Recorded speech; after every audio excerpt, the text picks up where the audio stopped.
नमस्कार. हा आवाज एका शेतकऱ्या मुलाचा आहे.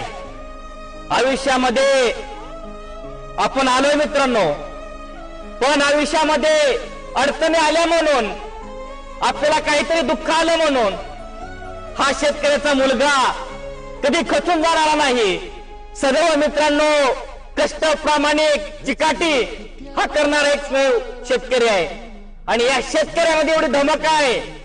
कोविडच्या संकटामध्ये अख्खा महाराष्ट्रामध्ये या शेतकऱ्याने या महाराष्ट्रामध्ये अन्नदान पुरवलेलं आहे. तो एकमेव राजा म्हणजे शेतकरी राजा. प्रत्येक शेतकऱ्याचा तुम्ही मान सन्मान करायला शिका, त्याला कमीत कधी समजू नका.